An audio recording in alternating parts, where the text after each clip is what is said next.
Hi, my name is Ivy Watts, and I'm on a journey of healing and finally learning how to choose myself and give to myself what I've been depending on other people to give to me, particularly in relationships. So I've been in several relationships that were toxic, unhealthy, abusive, and just not good for me. But I allowed people to push my boundaries because I didn't want them to be upset with me.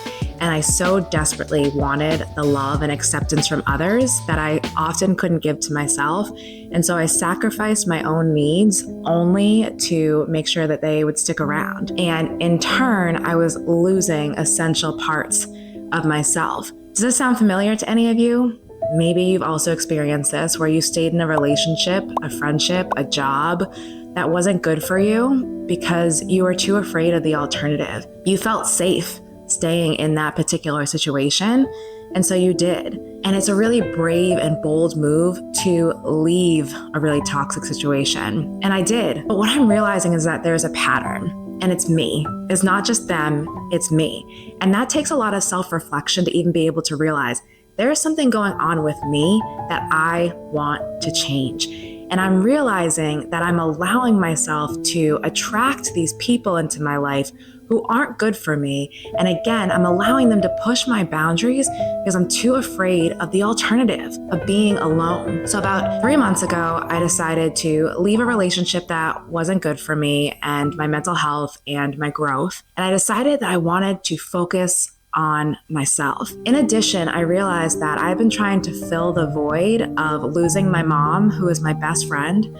I lost her to pancreatic cancer in 2021. I realized that I was trying to fill the void of losing her with other people, particularly relationships, but also friendships. My mom was my biggest cheerleader, my best friend. She meant everything to me. She means everything to me. It was the most difficult thing I ever had to go through in losing her. And while she was sick from 2019 to 2021, I lost a lot of myself. I was grieving the fact that my mom was not the same mom that she was when she was healthy. And then when she passed away, I really felt just in shambles. I didn't really know who I was anymore. And it was really difficult for me sometimes to get through the day. And I realized that I'm trying to seek out in other people what she gave to me. And although on some level that's healthy in the sense that my mom taught me what healthy love and respect and care and support looks like, no one is ever going to fully be my mom. And so I can't look for her in other people. But what I can do is help to fill the void of losing her within myself.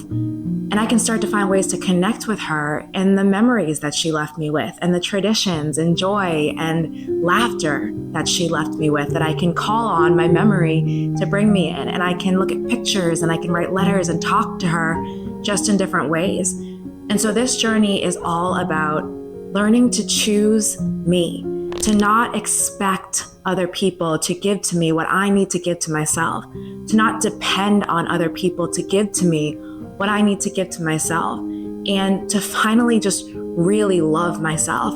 For the past 6 years, I've been talking about self-care and self-love. I travel across the country, sharing my story about how I was a student athlete who was completely negative with myself, and I struggled so much with anxiety and self-hate that it debilitated me, and it kept me from reaching my goals. I did a ton of self-work, and I got to this really incredible space of self-love.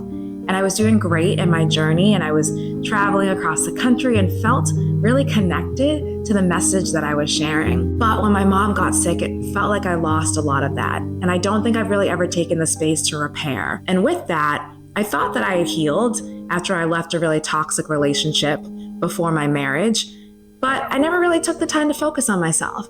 I was in and out of different relationships. I was dating. I was never really taking the space to just see what Ivy wanted and what Ivy needed, and to really give to myself what others were not giving to me, and to date myself and to love myself and to fully own who I am. And that's where this journey has all began. And so now I'm starting this healing bingo board journey where I have created 2 bingo boards that are full of different activities that are very, very challenging for me and very scary, but are going to help me to grow and learn and adapt to this new lifestyle that I'm in of choosing me and not having a partner just to fill the space and fill the void, but actually get comfortable with being on my own in my solitude in my own space and celebrating myself for who I am. And it's been a beautiful journey these past 3 months, and now I really want to start documenting it. So I've done activities like going to a smash room and throwing glass bottles and smashing a stereo, and that was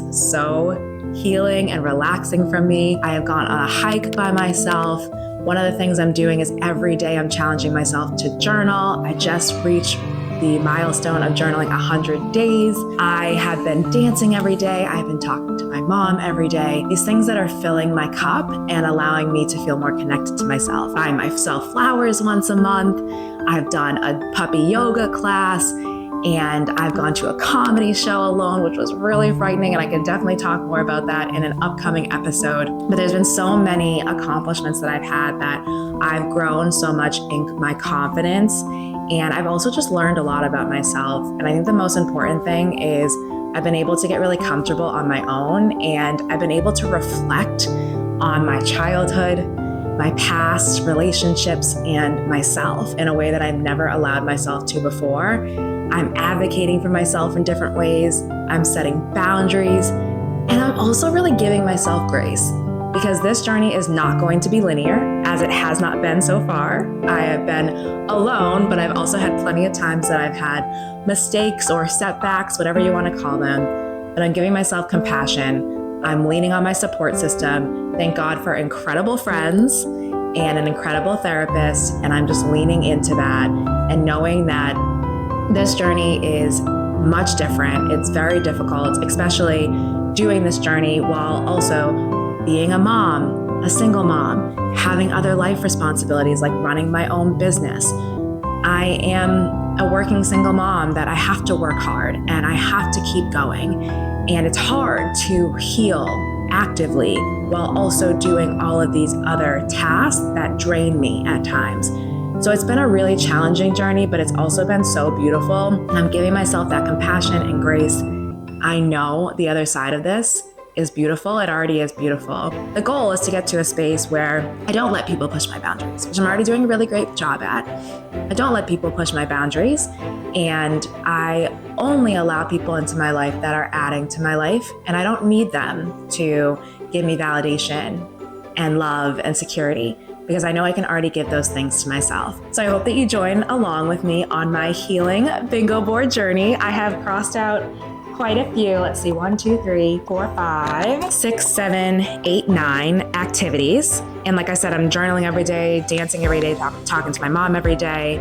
I have lots more activities to do on here, so I hope you join along. And if any of this resonates with you, if you've chosen partners or friends or jobs that have been toxic or unhealthy or abusive in any way, I'm so sorry that you've had to go through that, but you are not alone. We are often wired because of the things that we've gone through in our lives to choose people that aren't good for us, and then we feel safe in those relationships, and then we don't leave. But I want you to know that you are not stuck, and that you can make a very scary but brave and smart and right decision to choose you over and over and over. So I hope that just like I'm choosing myself, I can inspire you to choose yourself and maybe even start your own healing bingo board journey, and to really build in confidence and to inspire yourself to see that you can do anything you put your mind to if you just believe in yourself. And that's so much of what I'm learning in this journey. So I could talk forever, and I will have other episodes, but if you are at all resonating with this, just know that you're not alone, and that if I can do it, you can do it too. You are not stuck. You have all the strength and tools within you to leave that situation, do something really scary, but recognize that there is so much beauty on the other side. And I can't wait for both of us to experience that. So let's start this ride and this journey of healing and choosing ourselves together.